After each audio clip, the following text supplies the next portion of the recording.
This presentation documents the journey of two social care professionals. For the purpose of confidentiality, we have used pseudonyms. Jane is an acting social work team leader working in the field for 11 years, and John is an outreach worker in a recovery centre for adults recovering from mental health issues and has worked in the social care field for over 25 years. This presentation will first give an introduction to social care professionals Jane and John. We will then discuss the theory of professional identity. We'll discuss the theories of burnout and self-care, and then look at the similarities between Jane and John, the differences between Jane and John, and then we will conclude.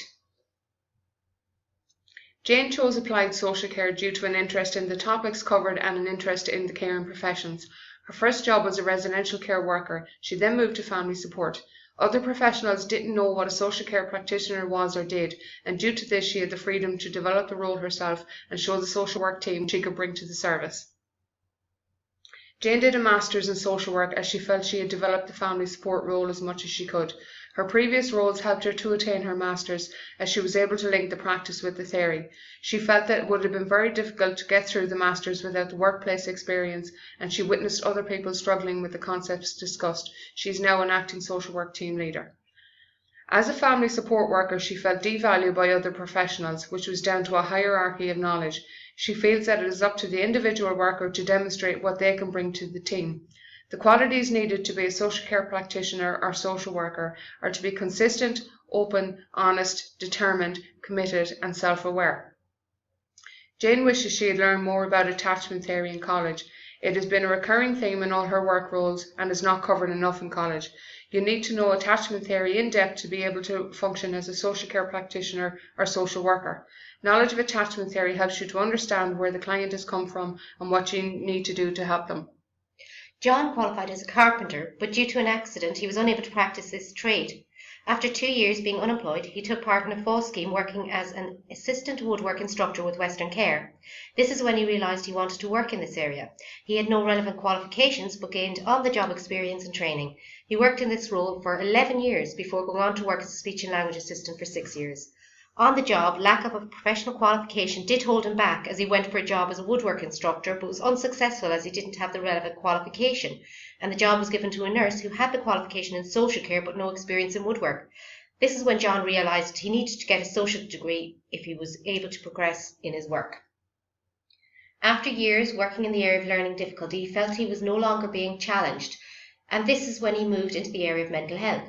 John embraces change, which is important when care is moving from the old model to the new, more person-centred model of care, where service users have ownership of their own recovery plan.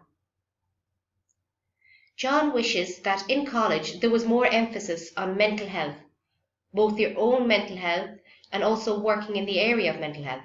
He feels that a greater awareness of one's own mental health enables a worker to be more effective in their role and recognising when they are in danger of taking on too much. West and Chair-Hansen claim that workplaces strongly shape professional identity development and it is not the role of universities. Barnett says that professional identity is interdependent with the structural context and the situations of others. Jane and John had the freedom to develop their professional identity through work-integrated learning and not through their educational achievements.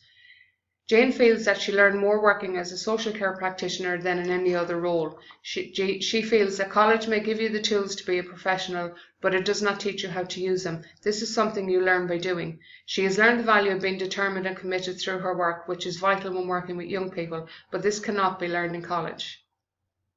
John is very wary of using the term professional, as feels it can be used to keep social care workers and service users behind barriers. He thinks his reluctance of using this term may stem from when he didn't get the woodwork instructor job because of his lack of social care qualification. Despite having years of experience in social care and a woodwork qualification, the role was given instead to a nurse with no woodwork experience. Burnout is a state of emotional, mental and physical exhaustion caused by excessive and prolonged stress. It occurs when you feel overwhelmed and unable to meet constant demands. Burnout can have a detrimental effect on all aspects of your life, including professional, social and home life, especially when not addressed. According to Newman and Gamble, professionals should develop effective coping strategies as a means of self-care in order not to be affected by trauma or burnout. Responsible supervision creates a relationship in which the practitioner feels safe in expressing fears, concerns, and inadequacies. Self-care is a crucial tool for social care professionals. The rate of burnout in social work is quite high in relation to other professions. Jane has experienced burnout in the past and knows that to provide good quality care for service users, self-care is vital. She practices self-care by changing roles when she cannot evolve the role further and by engaging in regular supervision, ongoing training and professional development. John has not experienced burnout, but has witnessed colleagues who have suffered from it. John practices self-care by making a conscious effort to keep his work and personal life separate. He also moves on from a role when it no longer challenges him, as he feels he would likely get bored if he stayed, and this would affect the quality of his work. Both of the professionals interviewed acknowledge the importance of qualifications, but place more importance on practical ability and experience. Each need to be challenged in their work and will leave when this no longer happens. Also, each had experience of being held back professionally due to lack of a recognised qualification. Jane chose this field while John came across it through having to explore an alternative career path. Jane has experienced burnout through her work, but John has ensured he avoids it. Jane has a social care qualification when she started, but John started working in the care field without a social care qualification, and there are their differences.